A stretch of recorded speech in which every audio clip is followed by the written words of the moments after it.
Zenith is a 44-year-old morbidly obese man who has been experiencing a fever for the last few days, which has not been improving. He's also been fatigued and has general muscle aches around his body. Zenith noted that he has not been sick in a few years and that he has had to take the last few days off of work because of his chills from his fever and being generally unable to participate in tasks for long periods of time without becoming quickly tired and fatigued. He has swollen lymph nodes and a slight temperature, which should be noted.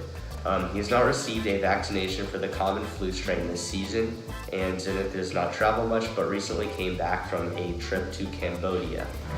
When asked if anyone else in the family became sick from his trip to Cambodia, Zenith replied, confirming that no one else in the family had become sick. According to the preliminary test, I would first like to point out that Zenith did test positive for a few parasites relating to malaria.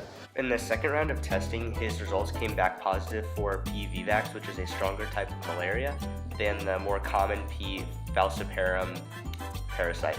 Well, the P. vivax parasite is a rare form of malaria which can be reoccurring, which is why he will need a special type of treatment to get it out of his liver, where it hides and sometimes can reoccur. His direct bilirubin is also very high at 1.28, where normal values are between 0 and 0.4, so this is almost 3 times the value of the normal value. This means that he is experiencing a slight form of anemia in accordance with his malaria, because the P. vivax parasite has been destroying red blood cells since his contraction of the disease. Therefore, Zenith has a rough form of malaria, without a doubt, because of his blood tests which show the high presence of the P. vivax parasite. These are the body systems affected. So first of all, the cardiovascular system. P. vivax was present and began to destroy hemoglobin, which lowered the amount of oxygen that could be carried around his body. Second, the respiratory system.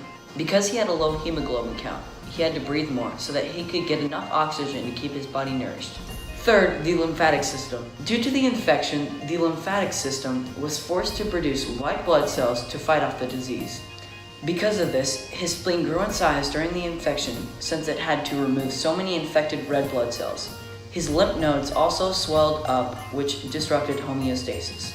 To combat this, Zenith will be given quinine sulfate plus doxylene, which will kill the parasites currently taking over his red blood cells and making him sick.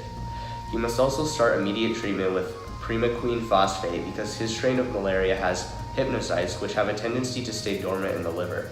The recommended value for him to take would be 30 milligrams of this orally per day for 14 days, but the medicine can cause anemia with low hemoglobin count since he has had malaria for a while, as shown by his bilirubin count.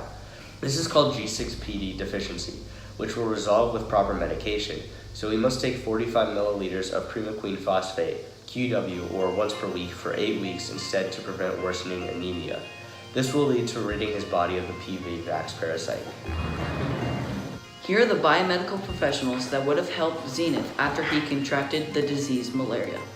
A family practitioner would have provided comprehensive medical service for the members of his family and record information about his medical history. The practitioner will order or execute various tests, analyses, and diagnostic images to provide information on Zenith's condition. The practitioner provides treatments and medications. He will also promote health by advising Zenith on his concerning diet, hygiene, and methods for prevention of malaria.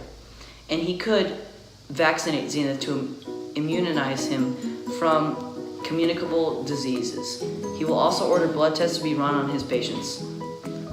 A phlebotomist would explain the procedure, sterilize the equipment, and would administer drawing blood from Zenith for medical testing, and would send out the blood taken from him to the lab to be examined. The pathologist will analyze Zenith's blood and look for abnormalities. His tests and conclusions will help the medical team identify the cause of Zenith's pain. Once they found the cause, they will begin treatment. So here's a look at all of our bibliographies. We have 8 of them. Thanks for watching.